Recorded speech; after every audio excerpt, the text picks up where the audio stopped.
Amaringone arambay Diñaax joor diñaax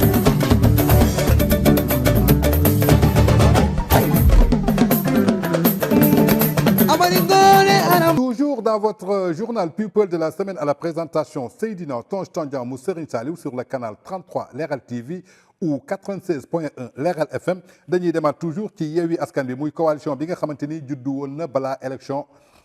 municipale yi ñu génn kii nag di Boubacar Camara jàppale ni que quitté na lii di coalition Yewwi Askan Wi Boubacar Camara lu tax mu quitté coalition Yewwi Askan Wi nee na après avoir acheminé avec la coalition Yewwi Askan Wi dans le cadre des élections locales du 23 janvier dernier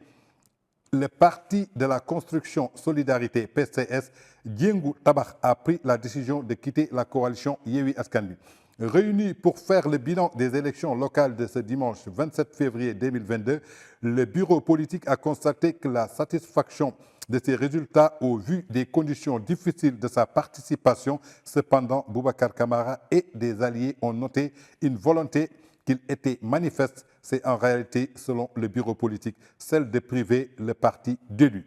Mais le PCS Diengu Tabax a tiré les leçons de sa participation à ces élections. D'abord, il estime comme première leçon que le PCS Diengu Tabax est implanté dans tout le territoire national, recèle d'énormes potentialités humaines et constitue une formation politique attractive. La seconde leçon est qu'à l'analyse de leur participation à la coalition Yewwi Askan Wi, dont il a contribué à la mise en place, le PCS Diengu Tabax de Boubacar Camara considère que cette initiative a été dévoyée au profit de soi-disant grands leaders politiques qui font passer malheureusement leur carrière politique personnelle avant tout un comportement et des pratiques qui, selon le bureau politique, sont contraires aux valeurs que le parti incarne.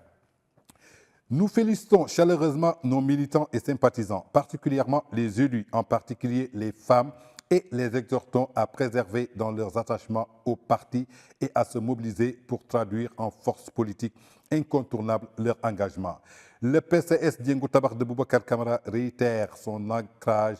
dans l'opposition et plus que jamais déterminé à poursuivre son combat pour traduire en réalité l'aspiration des populations à mieux vivre à travers la mise en œuvre d'un programme économique et social pertinent. Muy ay kàddu yi nga xamante ni kii di Boubacar Camara bu PCS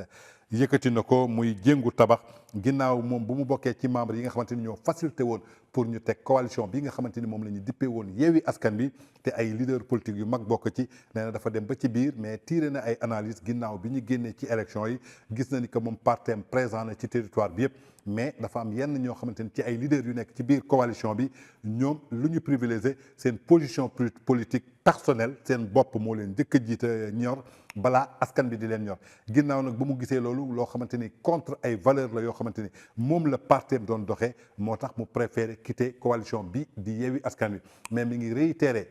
engagement am ak soutien am ci képp koo xamante ni militant nga wala sympathisant di partem boobu nga gën a redoubler d'effort ci engagement bi nga amoon pour développement économique ak social bu gën a pertinent pour le Sénégal.